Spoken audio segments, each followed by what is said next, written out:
I'll go to my grave knowing that my son didn't do it. According to the affidavits from 2002, Steinberger, who was 21 at the time, and Robertson, who was just 16 years old, conspired to kill Green on August 31st, 2002. But Robertson was resentenced after a state Supreme Court ruling that said it's unconstitutional to sentence minors to life in prison. I shot him.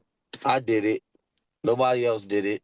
I didn't talk to nobody before I did it, so I couldn't conspire with nobody to do it. Robertson told me this all started with the murder of one of his other friends, who was killed trying to save Green's life. Robertson said he was attending the memorial of that friend when Green walked by. Robertson said he asked Green to pay his respects, but when he didn't... I didn't even know I was going to do it until that moment came, and I followed him into the alleyway. I didn't say anything. When he turned around, I just shot him. In the initial hearing, Robertson and Steinberger both pled not guilty. But in 2022, Robertson says he, quote, told the truth, both at his resentencing and at a meeting with District Attorney Fran Chardo. And at this meeting, I took responsibility for it. And I told him the same thing I'm telling you right now, that I didn't even know I was going to do it. I did it. I had tunnel vision.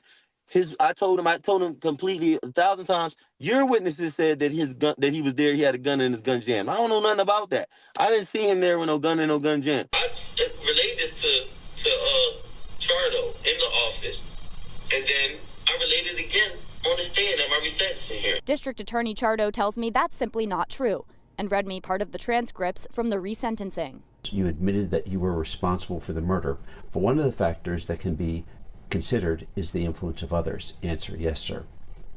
Because you did not act alone, right? Answer, yes, sir. And the two of you then went after Lawrence Green, and both of you tried to fire. Answer, I believe that I fired first. So when I fired, I don't know.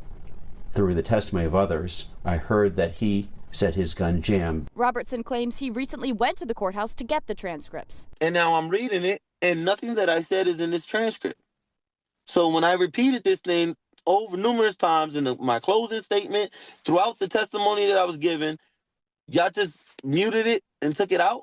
Do you think these claims by Robertson would factor into any sort of appeal? A judge is going to have to make that decision, but no, I don't, because he swore under oath that it wasn't true, and now he's changed his mind after he's been released.